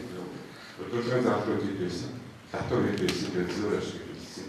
Ногд ашиг гарсан уу? Нэг үгтэй ногд ашиг хэд байваа? Айх юм бэ гэсэн асуудал санагдаж байна. Оюут толгой төслийг хөрөнгө оруулагч болох дээр Туркоос хийлийн тоо баримтууд бол одоо өнөөдрийн сэдвийн гол асуудал биш байх гэж бодож байна. Оюут толгойн хувьд та бүхэн сайн мэдж байгаа. Өнгөрсөн 14 онд анх удаа бүтээгдэхүүнээ зах зээлд гаргаж ирсэн. За туршилтын гэдэг юм одоо баг хэмжээний борлуулалтыг 13 оны төгсгөлд хийсэн нь үнэн. Гэхдээ маш баг хэмжээний борлуулалт хийсэн. Борлуулалт маань жигдэрч анхны одоо жинхэнэ кэш флоу орж ирсэн он жил бол дөнгөж 14 он. Тийм учраас бол бодож санснаас их муу сайн орлого олсон цорын ганц орлогыг үүсгэрүүлэн зэсийн бажмуудын борлуулалт байгаа. Ойролцоогоор 2 орчим миллиард долларын борлуулалтыг хийсэн байгаа. Ашиг бол байхгүй. Яагаад гэвэл өнгөрсөн 4 жилийн турш нийтдээ харилцан тохиролцож явж байгаа процесс шиг дуусаагүй байгаа. Нийтдээ бол 7 миллиард долларын хөрөнгө оруулалт хийгдсэн. Хоёрдугаар шатныхаа үйл ажиллагааг үргэлжлүүлэхэд бол дахиад 4-5 миллиард долларын хөрөнгө оруулалт хэрэгцээтэй шаардлагатай байгаа. Тийм учраас бол 30 хэдэн оноос нааш Ноогдол ашигын тухай асуудал бол ажиллагаатаа байхгүй гэдгийг бол энэ их нууцгүй бүгд мэдж байгаа шүү дээ. Анхны хөрөнгө оруулалтыг хэзээ нүдгүй байна. За яг энэ асуудал дээр бол бас эцсийн хатуу тогтцсон тоо хэлэхэд бол хэцүү.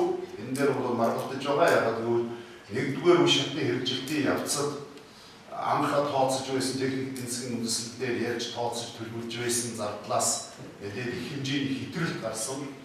Дараа нь хэтрэлсэн зардал чинь бол дотор хоёр хувааж байгаа шүү дээ. Нэг нь өнөөдрийн нийлүү уурхайтай холбоотой хэсэг нөгөөх нь гүний уурхай зарим нэгэн үйл ажиллагааг энэ одоо нэг хожигмол явуулсан байгаа. Одоо дөнгөж саяхан 2-7 хоногийн өмнө хоёр дахь шатны юм уу одоо гүний уурхай холбоотой техник эдийн засгийн үндэслэлийг дөнгөж өргөн бариад байж байгаа. Энийг судлах хүлээж авах ажлын хэсэг томилогдоод нэг 10 хонжид.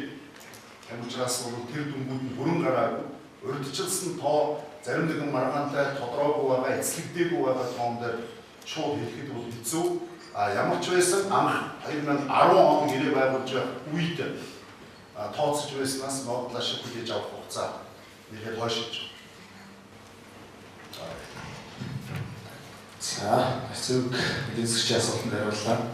Тэгэхээр асуудал бол нээлттэй. Наран туяа дараас бас нэг асуултыг асууж бодож байна. Компаниудын хөрөнгөний үнэлгээ хийж байгаа нэг асуудал үүсдэг. Тэр дундаа төрийн уулын компаниуд орд газар хэрхэн үнэлж байна? Энэ төвшин ямар байдалтай байж байна?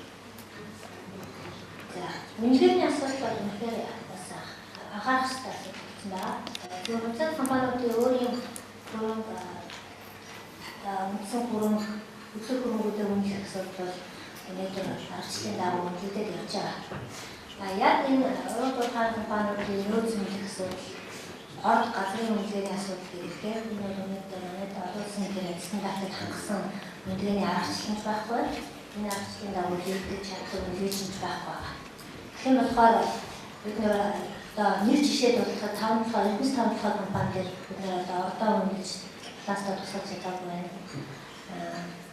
Өвцөө сайн тогтоож үнэлээгүй байна гэх мэт одоо хэлцээрээ ярьж бас энэ асуудал гараад байгаа нь яг үнэлгээтэй салбартай байна. Тэгэхээр цаашдаа яг асуудал хэрэгсэн яагаад тохиолдол нөөцийн үнэлгээний асуудал үнэлэх асуудлаа нэлээд ажиллах хэрэгтэй байгаа. Тэгээс Монгол бас Фиско гэх энэ байгууллага 2014 оны 10 сард гишүүнээр хэлсэн билээ. Тэгэхээр одоо энэ Фискогийн аргачлалаар нөөцийн үнэлгээ явах байна гэж ойлгож байгаа. Энэ аргачлалын одоо яалттай Монголын гараар батж байгаа гэдэг өөр ургаа юм харилцаж байгаа харж үзэж байна. Нөгөө талаас яг одоо одын төмөг зам дэвтэр газрын яг орчтойхоо нөөцийг одоо өөрийн нөлөөлөх асуудал нь өөрөө улс бол өөр тийм жишгтэй арчлуудтай яваад байна л да. Манай бол айл аргачлалыг яаж нэмэх шийдвэртэй. Тэгэхээр сангийн бол бас санхүүгийн өсвөрийн үнэлгээ учраас сангийн яам гэх манай байгууллагын төлөөсөн нөлөө олцох шаардлагатай болж байгаа шүү. Би хамтлагийн байгууллагын үнэлгээний ажлын дарахын бүлгийн төлөвлөж өгөх гэдэг ярьж байгаа. За, баярлалаа. Заалнаас асуулт байна. Тэгээд лагуун захиалаас эхлэе. Одоо тэр татвараар төвлөрсөн мөнгөийг одоо захиран зарцуулж байхдаа аль болох зөв зөвлөлтөөр зарцуулж ирэв. Одоо яа гэвэл жишээ нь хүний хөгжлийн сан гэж одоо хүүхдэд 50,000 төгрөг гэх. Тэгэхээр энэ яг бодис өөрөөр тусламж бий болж чадах болов уу? Илүү их захиран зарцуулж ирэв яа гэвэл гэсэн. Хоёрдугаар засагтал гэдэг ярьж байгаа шиг байна л та. Тэгэхээр жишээ нь одоо дараг сайн байлаа гэдэг зарим салбар буюу хөнгөн үйлдвэрийн салбар нь хүний хөгжүүлсэн байх зайлшгүй шаардлагатай байгаа гэдэг юм аа. Тэгэхээр хүний хөгжил гэдэг хүн өөрөө хөгжиж одоо одоо компани хөгжиж, компани сайн хөгжиж, улсын ч өөрөөс хөгжиж, тэгээд энэ эдийн засгийн өсөлт гэсэн ярих юм болоо гэж бодож байна. Тэгэхээр хүний хөгжил гэж ярихаар үнэхээр өнөөдрөөс боловсон хүчнийхээ тал дээр анхаарах хэрэгтэй юм болоо. Тэгэхээр одоо энэ зүгээр одоо хахаар нэг өвгөр залууд их бид нар их одоо яах юм засгийн газар хитрхи ачааллыг заримдаа өөрсдөө нуруудад аваад байгаа юм шиг санагдсан. Жишээ нь энэ үн тогтворжуулах бодлого нь яг үнэхээр зөв юм уу? Буруу юм шиг харагдаад байна. Одоо жишээлбэл энэ нефтийн үн хямдрлаа гэхэд нөгөө тогтворжуулсан болохоор нефтийн үн ерөөсөө одоо хэлбэлцэж янз бүр болохгүй юм. Тэгээд үр тариа жишээ нь чанар муутай юм одоо хүчээр шахин шаардаад байгаа юм шиг юм харагдаад байна. Тэгэхээр зүгээр юм одоо шудраг өрсөлдөөний зах зээлийн зарчмаар юм явж болдгоо болов. За ер нь зөвхөн манай Монгол улсын төсвийг харж байгаа бол ер нь одоо сүүлийн хэдэн жилийн макро эдийн засгийн бодлогыг ч гэсэн харж байгаа бол нийгмийн засаг нь дэндүү одоо халамжийн ийм бодлогыг явуулсан гэдэг нь харагдаж байна. Тэр утгаараа бол энэ хүүхдийн мөнгө одоо янз бүрийн тэтгэлгээний ийм бодлого өөрсдөө чинь 100% санал байна. Энийг бол өөрчлөх хэрэгтэй. За тэр ч утгаар одоо хүүхдийн мөнгөний түүх энэ төр ярих юм болж сонин юм болно л доо. 1994 оноос эхэлж ядуу хөлийг бууруулах үндэсний хөтөлбөр гэсэн хөтөлбөр хэрэгжсэний ачаар манайх хүн амын 34% нь ядуу гэсэн ийм тоон ажил байсан. За дараа нь өрхийн амжиргааны чадварыг дэмжих үндэсний хөтөлбөр гэсэн ийм төслийг хэрэгжүүлэх мөнгө буураагүй. За тэр утгаараа бол хүүхэд бүрт 10,000 төгрөг оногдуулъя гэсэн энэ одоо тодорхой улс төрийн хүчний тухайн үеийн сонгуулийн платформ болж энэ хөтөлбөрийн засгийн газарт орж яхад бол эвслийн засгийн газар байгуулагдах үеэр одоо нөгөө улс төрийн намын болохоор гэрлэгсдэд 500,000 төгрөг төрсэн хүүхэд болгон 100,000 төгрөг гэх мэтлэн ингээд ерөнхийдөө одоо нэг бэлэн кэш тараадаг энэ улс төрийн уралдааны нөхцөл бол бүрдсэн гэж хэлж байна. Тэр утгаараа өнөөдөр бол манай нийгэм нь энэ халамжийн тогтолцоо бүхий нийгмийг засган заахаар үлдсэн. Тэр ч утгаараа бол одоо үнэхээр бид нар энэ ялангуяа стратеги орон газраас олж байгаа мөнгийг бол халамжинд биш. Тэр утгаараа бол би бол хүний хөгжлийн сан гэдэг энэ хуулийг бол өөрчлөх хэрэгтэй. Магадгүй одоо энэ корпорацийн засаглалтай холбоотой үндэсний одоо холдингс компаниг бий болгоод тодорхой хэмжээгээр төсөв рүү явахаасаа гадна яг зориултын ямар одоо бид нарт өнөөдөр боловсрол хэрэгтэй байгаа юм эсвэл ногоон хүчтэй хэрэгтэй байгаа юм тодорхой хэмжээгээр магадгүй одоо генерацийн хоорондох энэ шилжилт энэ асуудалтай холбоотой бид нар ахмадад тодорхой хэмжээгээр халамжийн зүйлийг өгөх ёстой юм гэсэн утгаар бодлого өөрчлөх ёстой гэдэгт санал болгоно. Баярлалаа. I come from Ireland, and in Ireland the government pays companies like Rio Tinto to invest. They don't look for tax from them, they get some tax. What they look for is world quality companies to employ people, to create opportunities for Irish people to succeed in their own lives. That's what Mongolia needs. More companies like Rio Tinto here who will attract companies like mine and many others who will give jobs to Mongolians. My company employs 90% Mongolians. We pay them above average. We're here because someone like Rio Tinto came in the first place.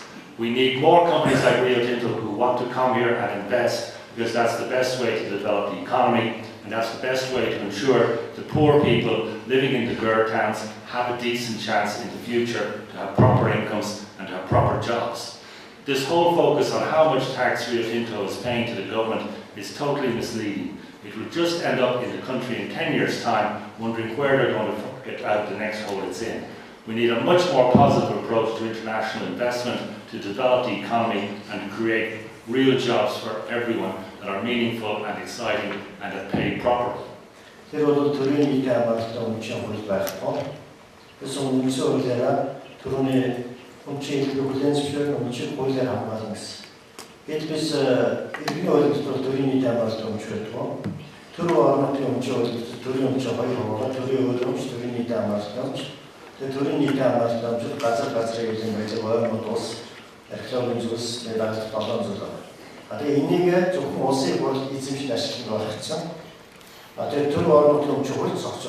Benim bu sakçı kokusunun durumu bir zaten. Ya hangi tamam çöp edilir onu da polisle bak.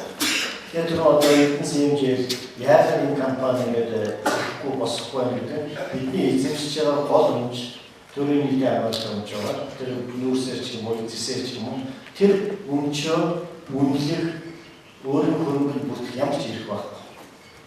Юу Монголд аяар бол тийм байна. Уулуурхай салбарууд ажиллаж байгаа компани болгон ямар ч актив хөрөнгөнд тусах ирэх байхгүй. Тэгэхээр нөгөө нэг мөнгөө хинч эзэмшиж болдог. Одоо энийхээ эзэмших бол ганцхан сувг нь улс төрийн парламентаар орж иж засгийн эрх авч улс төрийн өндөрлөлт очсон улсууд дээр үнчийг эзэмших болж байгаа.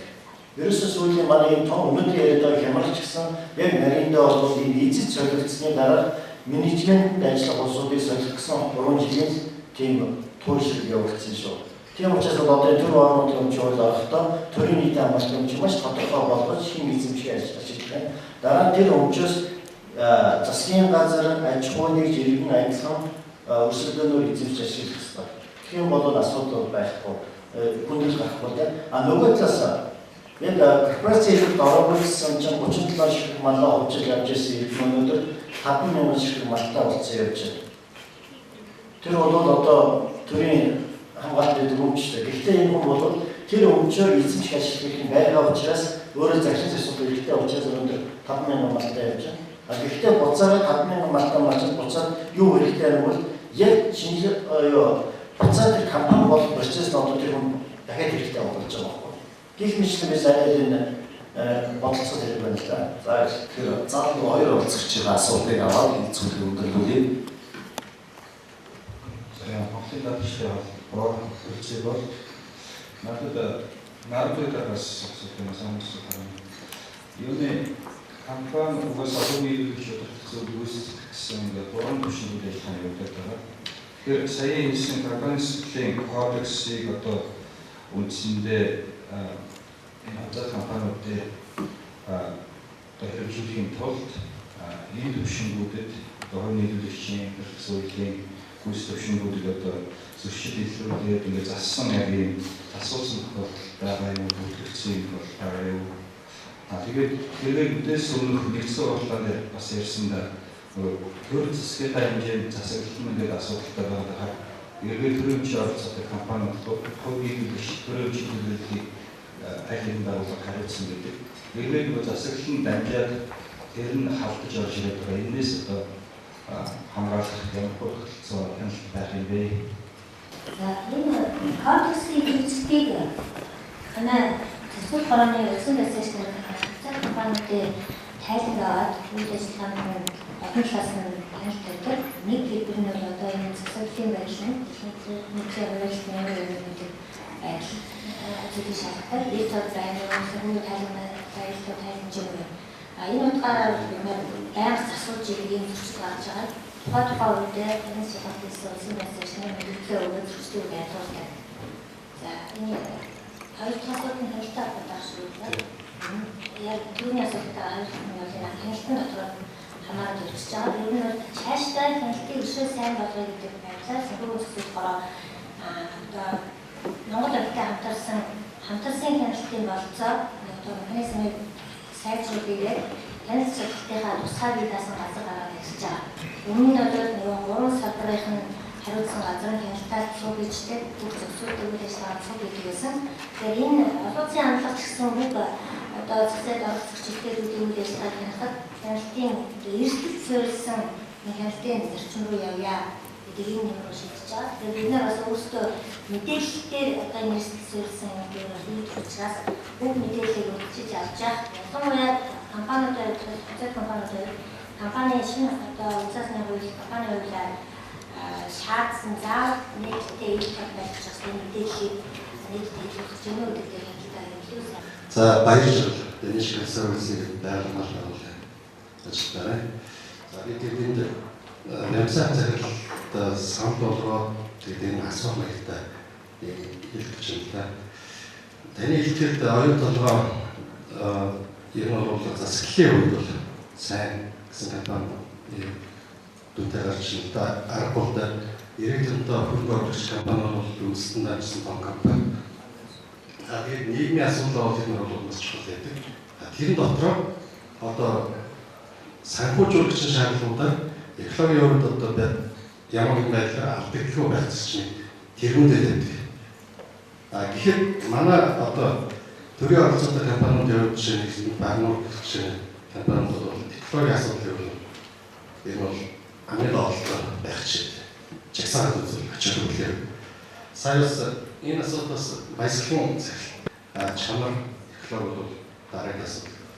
Тэгэхээр одоо энэ засаглалынхаа энжил компани засаглалаа өөрчилж байгаа тэр бусад олон улсын хэмжээний корпорацууд хэрэгж байгаа экологийн хувьд тэнцвэртэй байдлыг ханддаг тэр бодлын концепцийг бол аль болохоор манай үндэсний компаниудад үргэлжлээ болоод хэрэгжүүлээд аваа явуулсан.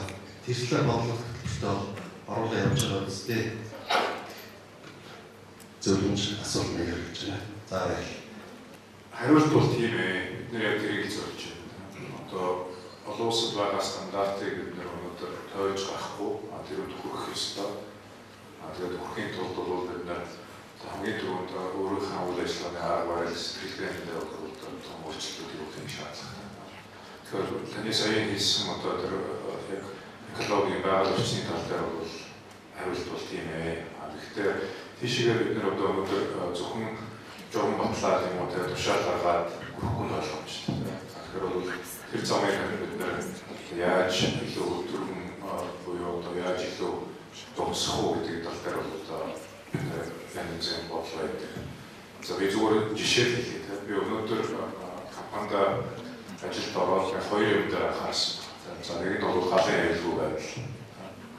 Тэр манай офис бол зөвхөн одоо Эрдэс Монголын компани байдаг офиснууд нэлээд хуучны артлсан одоо байшруулалтад байдаг. За тэгээд дээрээс нь бол одоо манай орж ирэх манай одоо офисын хувьд бол галын аюулгүй байдал ерөөсөө ямар ч хангалтгүй байсан. Тэгээд тэр бол одоо бахбахаар гэхдээ маш хурдан хэмжээнд яваад өнөөдөр өөрчлөлт явж байгаа. Тэгээд би бас саяхан бол тушаал гаргасан. Аюулгүй бүсийг автомашинд явж байхдаа зөөхгүй байх юм бол бид түүнийг ажлаас ална. Энэ бол одоо нэг талдаа бол биднэрт бол их сонирхолтой одоо хоёрдугаар юм уу energy resource одоо South Korea Sands гэдэг Монголд байгаа тэр гадаадын хөрөнгө оруулалтаа уурхаан дээр очороо одоо хотоос очсон бол баян бүсээ зүгээд тэгээд дөрөв жумаа дагаад явдаг байхгүй.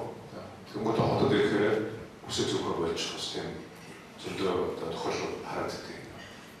Тэгэхээр өнөөдөр бид автомашиныхаа даацыг хэтрүүлээд тэгээд одоо дээрээс нь аюулгүй байдлын одоо дөрөв жумаагаар болохгүй байх гэдэг бол бидний одоо нэг талаас сэтгэлгээд агуулсан юм байна.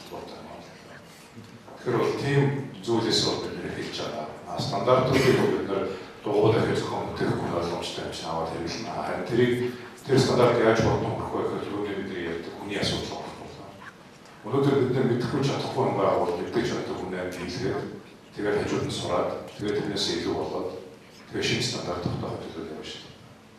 Тэгэхээр бол бидний одоо 10 сэтгэл бол тэрэн дээр л очиж байгаа шүү дээ.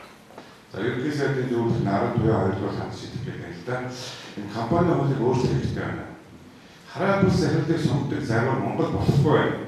Америк барууны орнууд болж байна. Үнэхээр нэр хүндтэй мөрөжсөн олон нийтийн танд тэр хүмүүсийг хараа бусаар хамжиж штэ. Хараа бус танд дээр бол ахлуу хамаатан садангаа төрлөө намынхаа нэг нүдийг авч тавьчих бол тэр компани амбуур ямар ч Монгол тушаал нэг тангиг багыг авчиж хараа бус захирлыг тавьчих чинь. Би компани хуулийн ажлын хэсгийг хэдэн жилийн өмнө ороод яг энэ заалтын оролцсоор байгаа дийлээ үнэн баг аюул ширхэг дийлээ. Тэгээд яг хараа бус захирлыг энэ чиглэлийн төрийн бус байгууллага нэр дэвшүүлж болно гэсэн өгүүлбэр компани хуулинд оруулсан юм. Одоо болно гэдгийг шууд бодоод шууд нэр дэвшүүлнэ гэдэг юм уу? Ийм баялаг юм бол одоо их боломжтой болох гэдэг шүү дээ.